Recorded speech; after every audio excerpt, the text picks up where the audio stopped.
이번 시간엔 7급 한자어 해도, 바다해, 길도자가 되겠습니다.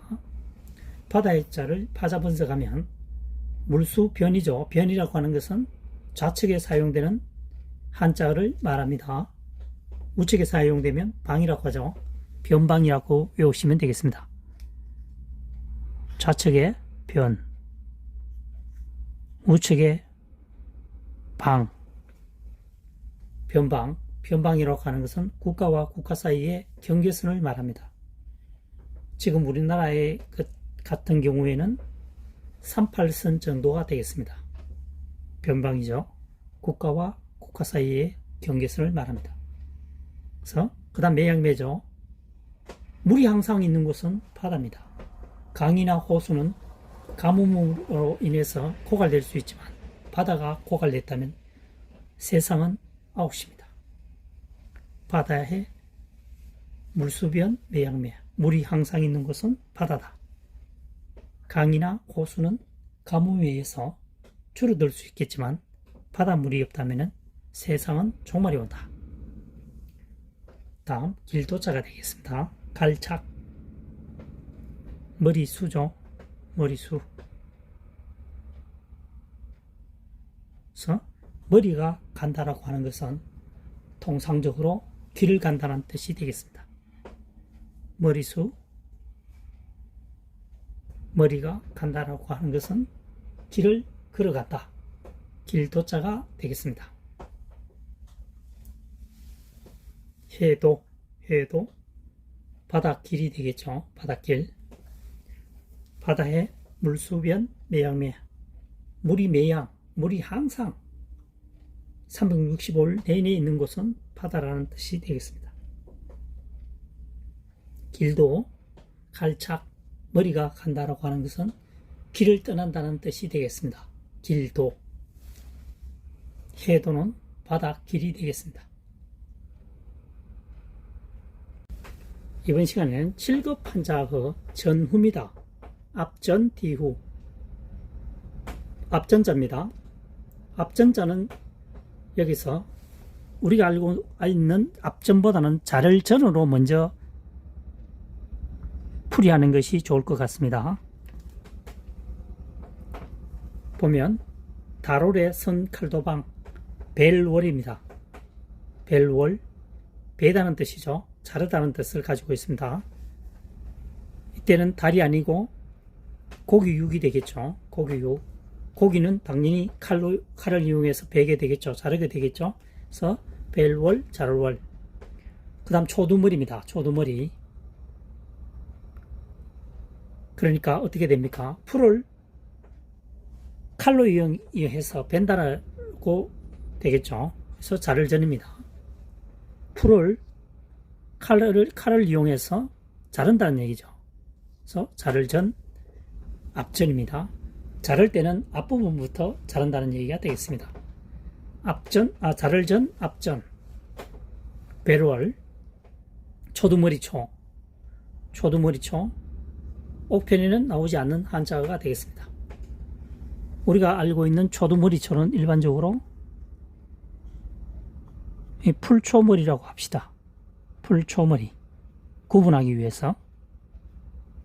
초두머리는 아랫부분이 생략이 되었다. 축약이 됐다고 보시면 되겠습니다. 그래서 뒤후자입니다. 두 번째.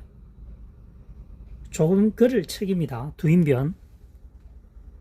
조금 걸을 척, 두인변. 사람인이 두 개 합쳐져 있는 것처럼 보이죠. 그래서 두인변. 사람인이 두 개 다 해서 두인변.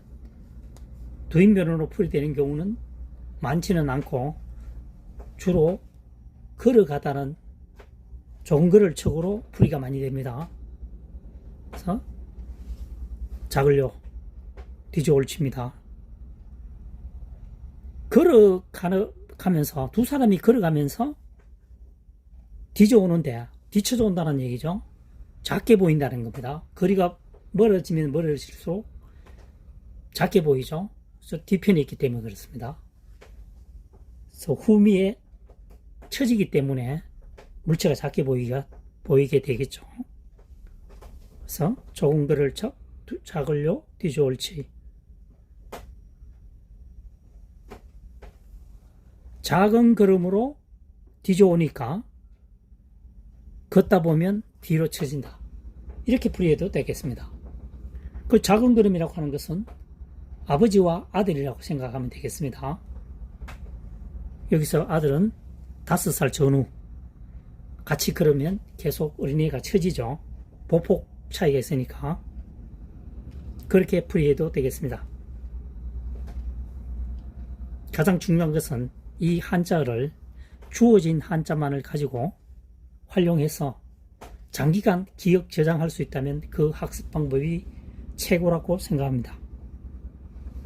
자, 앞전 우리가 알고 있는 앞전이지만 자를 저는 오풀이하는 것이 유리하다. 달월 칼도 여기서는 6달월이죠. 엄밀히 따지면 고기를 칼로서 벤다. 벨월 자를월입니다. 벨월입니다. 베다는 뜻입니다. 여기서는 풀초물이니까 풀을 자른다는 거죠. 풀을 자를 때에는 앞부분부터 잘라서 간다는 거죠. 그래서 앞전 자를전, 자를전 앞전, 뒤후 적은 글을 척 작을요 뒤져올지. 작은 아이가 뒤져오니까 걷다 보면 작은 아이가 뒤져오는데 거리가 멀어질수록 뒤로 처지게 되겠죠. 뒤후자가 되겠습니다. 전후 앞과 뒤를 의미합니다. 이번 시간에는 7급 한자 간화입니다. 간화 사이간 말씀화 사이간자부터 파자 분석을 해보도록 하겠습니다. 문문입니다. 문문 가운데 있는 글자가 가로왈 가로왈은 말하다는 뜻입니다. 말을 하다 가로사대 문 사이로 말을 하고 있죠. 그래서 사이간자가 되겠습니다. 문 사이로 말을 한다. 사이간자가 되겠습니다. 그 다음 말씀화입니다. 말씀화 말씀은 혀설 혀를 이용해서 말씀을 드린다는 뜻이 되겠습니다.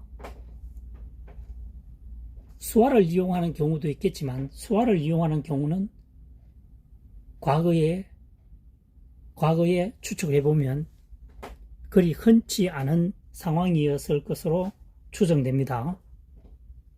그래서 혀를 이용해서 말을 한다. 말씀화가 되겠습니다. 간화 사이사이에 틈나는 대로 얘기를 한다라고 풀이하면 되겠습니다. 사이간 문문 가로왈 문 사이로 말을 한다. 문 사이로 말을 한다. 사이간 자 가로왈과 해이를 구분해 보도록 하겠습니다. 가로왈은 말을 하다는 뜻입니다. 자, 말을 할 때는 입으로 말을 하게 됩니다. 사람이 입 구조는 이 가로로 되어 있죠. 가로로 길게 되어 있습니다. 그 다음 해일은 세로가 되겠습니다. 자, 해가 지평선에서 위로 떠오르죠.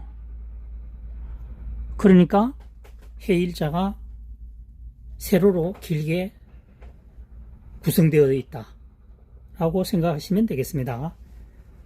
사람의 입모양은 가로로 옆으로 이렇게 길게 만들어져 있죠.